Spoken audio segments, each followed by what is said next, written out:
Jangan lihat dulu mereknya. Lihat deh, ini bentuknya bagus. Mamang aja suka. Bike X55. Hehehe.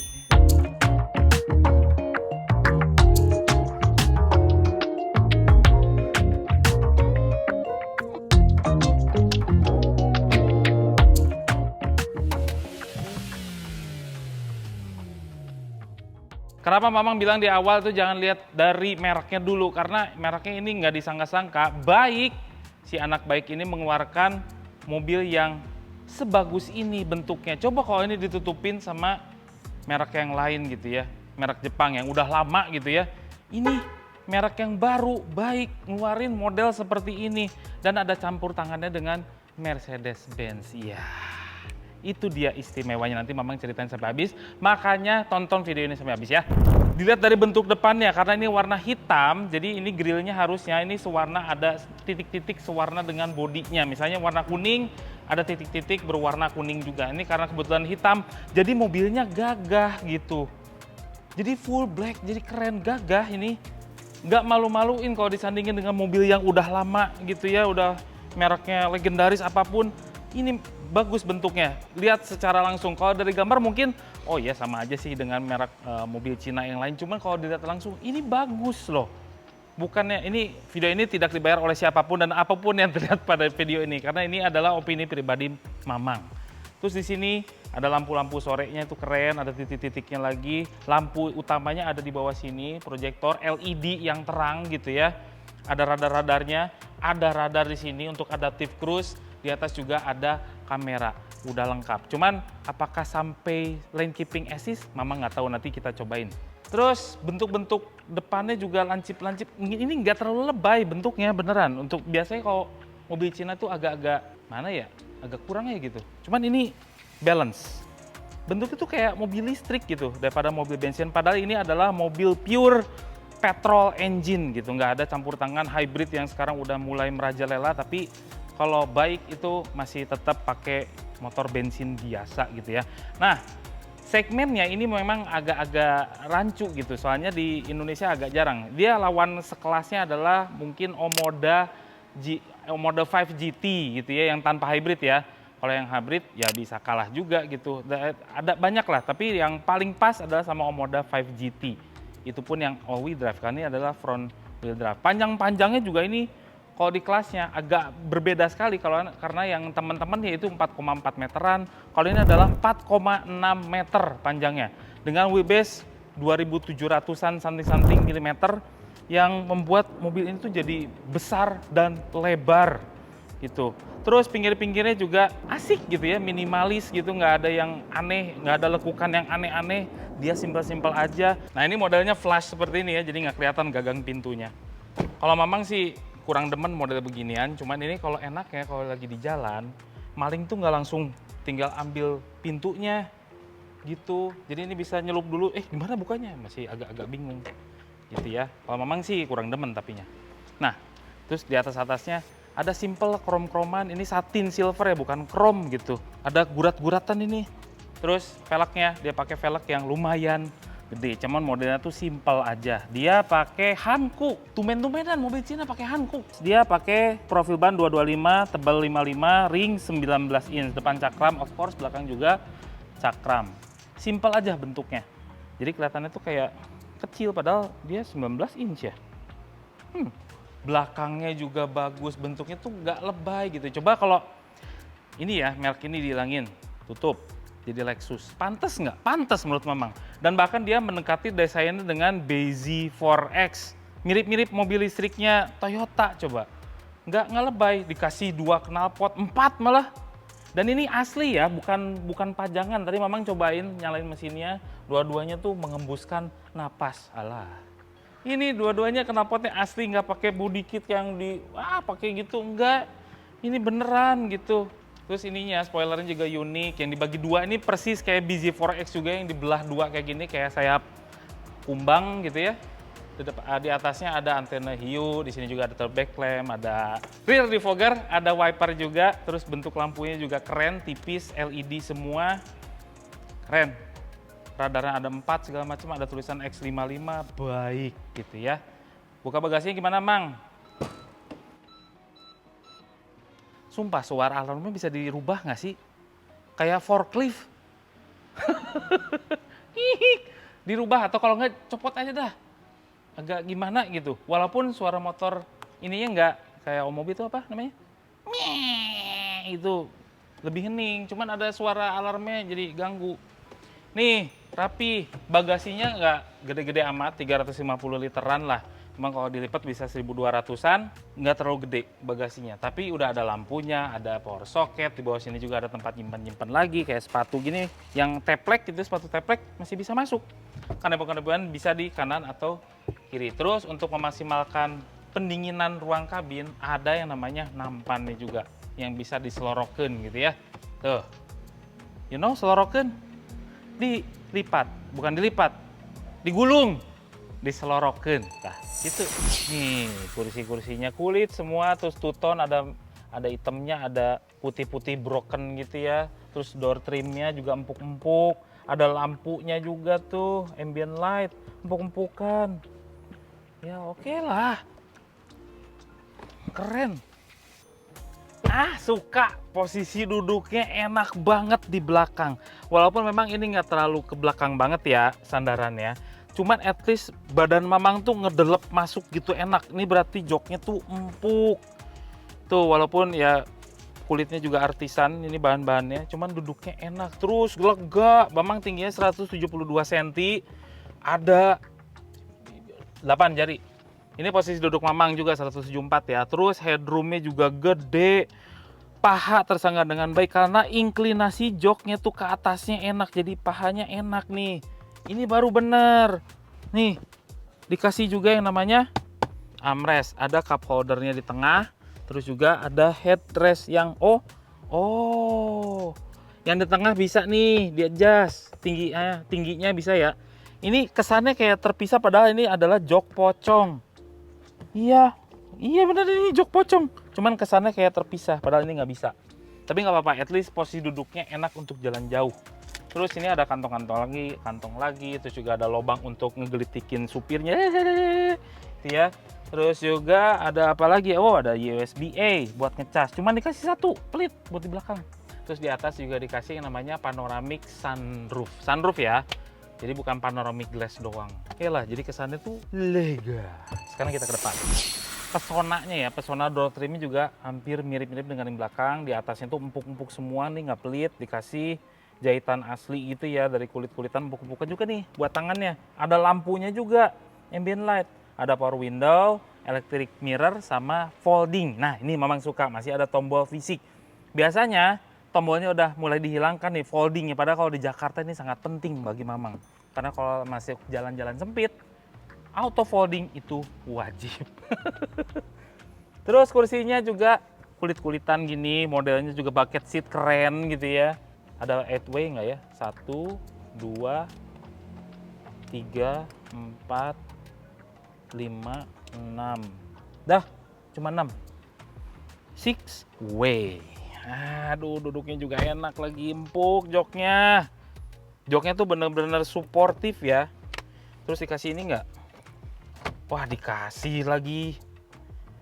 Wah, duduknya tuh enak. Ini beneran Mamang nggak dibayar oleh siapapun dan apapun yang terlihat pada video ini. Nggak, beneran. Impresi pribadi ini ternyata enak duduknya. Terus dashboardnya simple aja. Tuh, atasnya agak-agak empuk ya, kayak polyurethane yang mirip-mirip dengan bahan-bahan setir yang bukan kulit kayak gini. Ini polyurethane nih kayaknya, empuk juga. Simple aja. Kalau dashboardnya terkesan malah agak bosen gitu.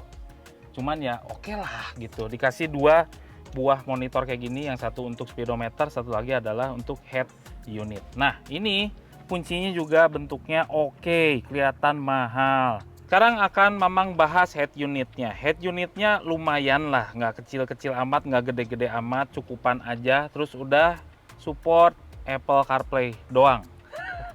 Androidnya belum ya, mohon sabar. Bahkan yang 6 bulan yang lalu itu belum ada support Apple CarPlay seperti ini. Alhamdulillah udah ada, wireless lagi. Udah ada, mungkin ada update-annya lagi sama baiknya. Nah, terus di sini yang menjadi catatan adalah suaranya. Suaranya Suaranya, speakernya karena ini nggak pakai sound system premium, jadi makanya kurang begitu nendang juga. Ya kurang. Jadi kalau misalnya pengen modif suaranya masih oke di sini gitu ya, nggak sayang gitu. Terus yang kedua, kalau masuk ke menu sini, ini masih oke lah tuh. Ini masih gegas. Cuman sayangnya kalau misalnya pindah mode ke kamera, tuh 2 detik baru dia mikir, mau kamera ya? Ya, baru masuk. Agak-agak lemot. Tuh, ditekan, diem dulu. Kalau di sininya oke lah. Terus interface-nya mudah dimengerti. Di sini juga kelihatan ada driving mode-nya, mau eco, mau ada sport, ada comfort, ada smart gitu ya. Ada wiper maintenance. Kalau misalnya kita pencet, ini kan buat ganti wiper tuh, dia di situ stay-nya tuh. Tuh ya. Ada auto hold-nya udah dalam sini, hill descent control-nya juga ada. Terus door window kayak gitu-gitu pengaturannya udah lengkap. Mau berapa derajat tuh pintu belakangnya, terus window-nya mau bukanya kayak gimana ada di sini semua lah. Nggak usah memang jelasin satu-satu ya. Lighting-nya follow me home bisa 120 second atau 2 menit. Terus indikator blink time-nya mau 5 time atau 7 time. Kita misalnya cuman gini doang. Itu bisa 7 kali nih. Dan kalau kita ngaktifin lampu sen, langsung kameranya bereaksi. Ya, biasanya sih 3 ya kita normalnya ya. Brightness segala macam udah ada. Soundnya mau diapa-apain juga segitu-segitunya. Drivingnya ini udah lumayan lengkap. Nanti memang akan ceritain adaptive cruise controlnya seperti apa gitu ya. Apakah pintar atau enggak gitu. Terus unit ini apa? Oh, metrik. Terus juga instrumen backlight, brightness-nya juga ada. Nah, di sini sensor parkirnya mau diaktifkan atau enggak. Sini ada kamera 360, menu yang samping nih. Terus mode-nya lama. Nih, tentang nah ini di luar nih bagus nih. Jadi mau driving mode-nya mau comfort atau eco sport ada shortcut-nya. Buka pintu belakang bagasi juga ada di sebelah sini. Tuh. Pause. Oh, bisa di-pause. Enggak, tutup aja. Terus memang suka juga biasanya kalau ngatur AC itu harus digeser-geser layar. Ini enggak, baik ada di bawah. Udah dikasih shortcutnya permanen, jadi dia nggak akan kemana-mana, jadi gampang. Kalau kita mau ngatur fan speednya, temperaturnya, segala macam, ini oke. Interface-nya udah oke. Cuman sayangnya lemot, itu aja. Sama konektivitasnya juga terbatas. Bluetooth udah ada, cuman satu lagi deh Android. Soalnya pengguna Android juga banyak. Terus kita akan bahas di konsol tengah sebelah sini. Di sini ada transmisinya juga, modelnya bagus gitu ya, nggak malu-maluin, nggak cuman tongkat biasa gitu. Bagus dipikirin secara matang-matang bentuknya sesuai dengan bentuk mobilnya. Terus juga udah ada rem tangan jari, auto hold-nya juga ada dalam situ. Terus di sini ada wireless charging. Kita coba wirelessnya ya. Nah, berhasil. Ada wireless chargingnya sebelah sini yang agak-agak nyumpet gitu ya. Sebelah sini. Terus juga di bawah sini ada center console, boxnya gede, ada pendinginan juga, lumayan lah buat ngedinginin dikit-dikit lah. Terus juga di sini ada tersembunyi juga ada power socket 12 volt, ada USB-A juga, dikasih lagi banyak banget charger di sini, ada USB-C, ada USB-A juga. Tempat nyimpen ada di bawah sini juga. Tempat nyimpen juga ada di sini. Udah soft opening, soft closing. Keren. Kita bahas speedometernya. Speedometernya juga gampang dibaca, gede-gede tulisannya. Tapi desainnya boring gitu ya, cuman bulat kayak gini, nggak bisa diapa-apain juga. Terus di sini kita bisa lihat menu-menu MID-nya. Ini ada RPM-nya, terus juga odometernya ada di sebelah sini, terus juga ada TPMS, terus juga ada namanya notifikasi kalau misalnya ada fault-nya. Bluetooth, misalnya ini Apple CarPlay nyambung ke sini, ada tulisan si ragunya lagi nyetel apa gitu ya, ada di sini. Di MID-nya cukup lumayan lengkap, ada odometer kan, terus juga kalau ke bawah, digulir ke bawah, itu ada mileage-nya, average fuel consumption-nya, 110 dong, enggak deng, iya benar, 15, kalau misalnya 10,2 per 100. Average speed-nya kelihatan, scene start-nya juga ada, scene refill-nya juga ada, instant fuel ini yang existing ya, kalau kita ngegasnya itu kelihatan keiritannya segimana. Dah, Terus di sini ada fuel gauge seperti biasa, ada temperatur mesin, posisi indikator transmisi, ada jam digital, temperatur luar, terus juga nanti kalau kita jalan, ini kan indikator pintu ya kelihatannya ya di sini ya, tapi kalau kita jalan nanti bakal berubah menjadi fitur-fitur ADAS gitu. Nah, di sini stang-stangnya mirip-mirip banget dengan Mercedes-Benz juga ya. Stang sebelah kanan adalah untuk mengatur wiper-wiperan, sebelah kiri untuk mengatur perlampuan. Tuh ya. Terus sebelah sini juga ada, oh ini adalah untuk cruise control. Dah nanti ada di sebelah situ ADAS-nya tuh pasti. Nah di atas ini ada sunroof nih, Mamang bilang tadi kan. Tapi ini harus ditahan tombolnya, pegel juga nih kalau ada. Nah di atas sini ada kamera-kameraan, terus juga di sini ada hazard yang di atas sendiri. Kalau mobil Cina biasanya dia di atas gini jadinya ya semuanya ya. Di atas juga ada ini nih, ada mirror, vanity mirrornya ada dengan lampu juga, cukup lengkap. Dah, kita mau kemana nih sekarang? Kita bahas mesin, karena Mamang lupa. Cek mesinnya, ini yang spesial dari Baik. Dia masih pakai turbo biasa ya, maksudnya petrol biasa lah. Dan mesin ini ada campur tangan juga parts-partsnya dengan Mercedes-Benz atau dari Meta Gembe gitu ya. Namanya tuh Meta Gembe. 1500 cc aja, turbo segaris, 4 silinder segaris, dan dia menghasilkan tenaga lumayan gede, 185 horsepower dengan torsi 305 Nm. Yang kalau misalnya sekelasnya itu Omoda 5 GT aja yang gede itu cuma 290 Nm. Secara horsepower dia kalah, cuman torsinya lebih gede yang ini gitu ya. Nah mungkin performa ini 0 ke 100-nya kan 7,8 detik klaimnya, nanti Mamang coba juga.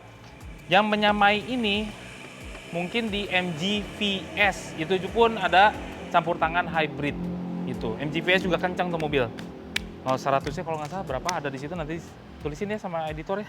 Lupa, itu kencang juga. Cuman ya yang bisa ngalahin Baik kayaknya mungkin MG VS gitu. Kalau mobil yang lain ya ini paling gede sih torsinya. Tuh, disalurkan ke roda depan ya. Terus transmisinya dia pakai apa coba? 7 DCT ya, dual clutch. Wow. Karena Mamang pengen coba.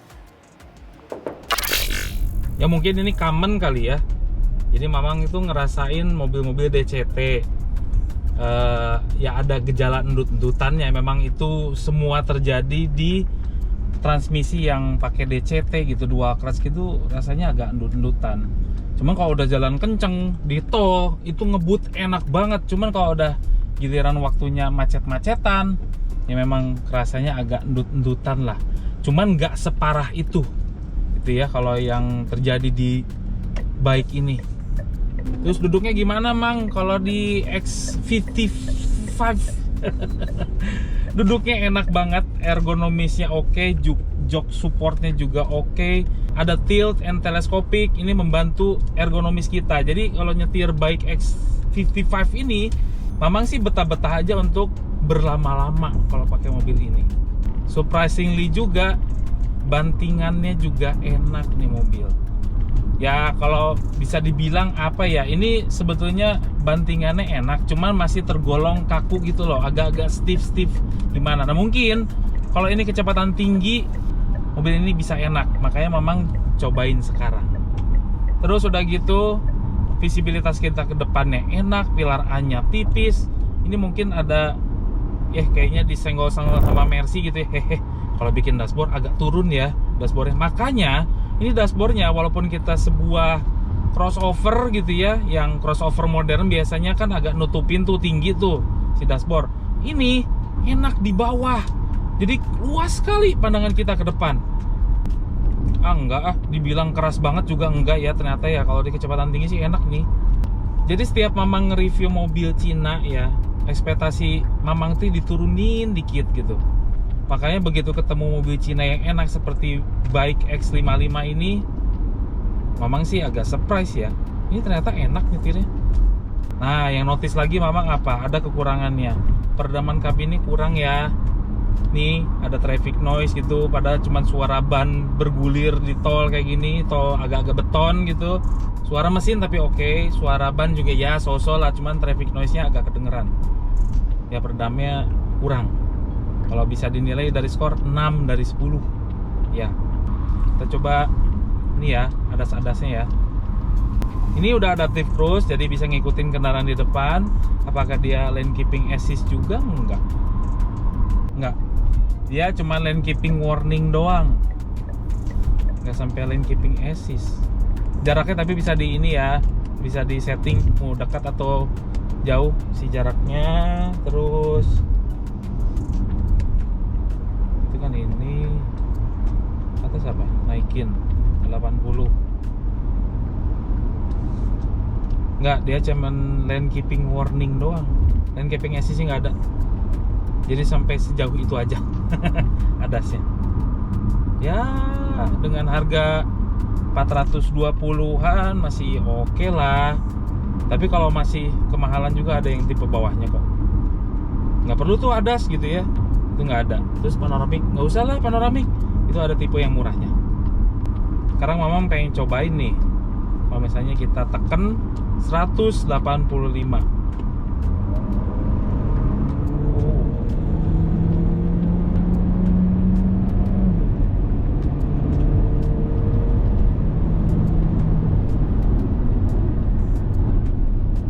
Torsinya kerasa, torsinya sih. Cuman begitu agak RPM atas udah mulai gitu.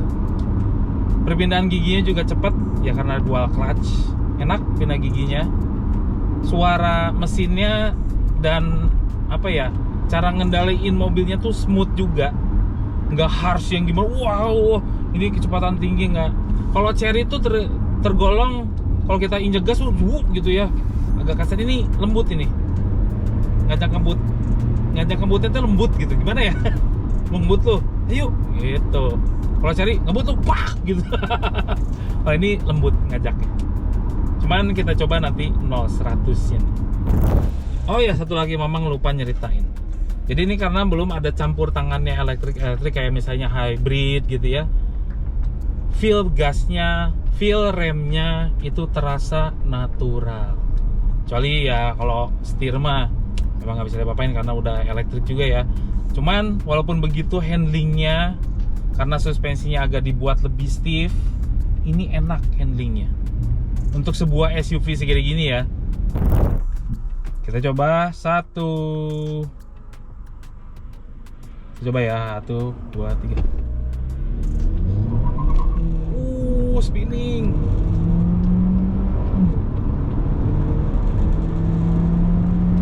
Cepet. Masih di luar dari jangkauan ternyata. 0-100 nya kita cuma dapat 8,71. Beda sedetik lah ya. Dari klaim 7,9 kan.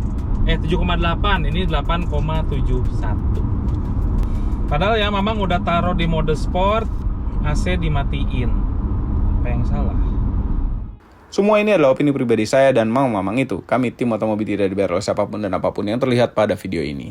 Jangan lupa tekan tombol jempol ke atas dan subscribe channel Motomobi, Omobi, dan Mesmobi apabila belum berikut dengan tombol loncengnya. Share video ini ke seluruh dunia melalui sosial media Anda dan jangan lupa follow sosial media kami semua termasuk Instagram. Cek website kami motomobinews.id. Terima kasih telah menonton.